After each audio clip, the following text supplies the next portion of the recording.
మేము పోయిన సంవత్సరము సిఐటి నుంచి నిరవధిక సమ్మె 24 రోజులు చేశాం.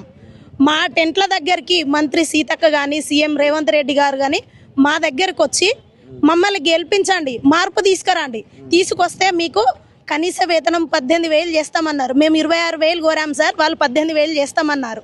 మా డిమాండ్స్ ఏంటంటే ప్రధానంగా మాకు 18,000 తను ఇచ్చిన ప్రకారమే, తను మాట ఇచ్చిన ప్రకారమే 18,000 సాలరీ చేయాలి. అదే ప్రియంసి విద్య అనేది కొత్త ఒకటి స్కీమ్ తీసుకొచ్చారు సార్. అదే సీతక్కనే మేము నిరవధిక సమ్మె చేసినప్పుడు మేము ఆమెను పిలవలేదు. మా టెంట్ కిందికి వచ్చి కూడా మాకు ఆమె ఇచ్చింది తను, మీకు 18,000 వేతనం మేము చేస్తాము. ఇప్పుడు అసలు మా ఊసే లేదు ఆమెకు. అసలు మీరు ఎవరు అన్నట్టుగా మమ్మల్ని వేరేగా చూస్తుంది. ఈ రోజు ఉదయం 4 గంటలకు మేము జనగాం నుంచి బయలుదేరి ఇక్కడికి వస్తే సార్ పొద్దున 9:30కి మేము ఇక్కడికి వచ్చాము. మేము ఈ పక్క వస్తే ఆ పక్క, ఆ పక్క వస్తే ఈ పక్క, పోలీసు వాళ్ళు మా వెంట ఇటు అటు చేసిండ్రు. మమ్మల్ని మధ్యాహ్నం 1 గంటకి ఎక్కించిండ్రు సార్ వ్యాను. ఇక్కడ నుంచి మొదలుకుంటే ఆర్టీసీ క్రాస్ రోడ్, మళ్ళీ అక్కడి నుంచి ఇక్కడికి, ఇక్కడి నుంచి ఇక్కడికి. కనీసం ఒక 60 సంవత్సరాలు నిండిన వృద్ధులు ఉన్నారని చూడకుండా కూడా, మాకు కనీసం మంచినీళ్ళ వసతి లేకుండా కూడా మమ్మల్ని ఒక పిచ్చోళ్ళ లాగా దింపుతున్నారు వీళ్ళు. ఈ ప్రభుత్వానికి వెహికల్ లోనే తిప్పుతున్నారు. లేదు, మమ్మల్ని అరెస్ట్ చేసినప్పుడు మీ బాధ్యత ఏంటి? మమ్మల్ని ఎక్కడన్నా తీసుకెళ్లి ఏ స్టేషన్ లోనన్నా మమ్మల్ని అరెస్ట్ చేసి మేము ఇంతమందిని అరెస్ట్ చేశామని చెప్పి మీరు ప్రూఫ్ చేసుకోవాలి.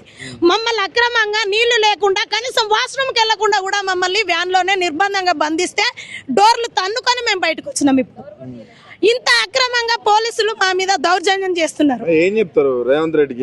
ఏం లేదు, వాడికి సిగ్గు శరం ఉంటే వాడు గద్ద దిగాలి, లేదంటే మాకు ఇచ్చిన మాట నిలబెట్టుకోవాలి అంతే.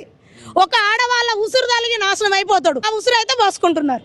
వానికి చాతగాక చవటాయి పోలీసు వాళ్ళని అడ్డు పెట్టుకొని ఆడవాళ్ళను అడ్డుకునే దమ్ము లేక వాడు చైర్లో ఏసీలో కూర్చొని మమ్మల్ని ఇది చేస్తున్నాడు సార్. మా న్యాయమైన డిమాండ్స్ ని మాకు ఇవ్వాలి. అంటే డైరెక్ట్ ఆయన పోవచ్చు కదా, ఆయన ప్రజాపాలనలో నేను కలుస్తున్నా అంటుండు, ప్రజావాణి ఉంది అక్కడికి ఇచ్చినాం సార్. అక్కడ అన్ని ఇచ్చాము, ధర్నా చేసామని కలెక్టరేట్ లో ఇచ్చాము, ఎమ్మెల్యేలకు ఇచ్చాము, ప్రతి ఒక్కరికి ఇచ్చాము. ఇప్పుడు కూడా పట్టించుకోవట్లే. ఇప్పుడు కూడా ఇంత దూరం ఎందుకు వచ్చామంటే మాకు కొన్ని మా కోరికలను బట్టి ఒకటి వినతి పత్రం ఉంది. ఆ వినతి పత్రాన్ని ఇయ్యడానికని ఇంత దూరం వచ్చినాం. వస్తే కనీసం అతనితో ప్రజలలో ప్రజాపాలన చేస్తా అన్నాడు. మరి ఈ ప్రజలకు న్యాయమైన కోరికలు కోరితే ఈ వినతి పత్రం ఇవ్వడానికి వస్తే మమ్మల్ని అక్రమంగా ఎందుకు అరెస్ట్ చేస్తున్నారు? ముందస్తు అరెస్టులు, ఇప్పుడు మా లీడర్లు, రాష్ట్ర నాయకులు, జిల్లా నాయకులు మొత్తం అరెస్ట్ అయి ఉన్నారు. ఆయన మేనిఫెస్టోలో పెట్టిన ప్రకారం 18,000 వేతనం ఇవ్వకపోతే ఎంత దూరమైనా వెళ్ళి అతన్ని గద్దె దించడానికి మా ICDS వెనుకకు పోసారు. ఇది మా అంగన్వాడీల తరపున మేము చేస్తున్న శపథం.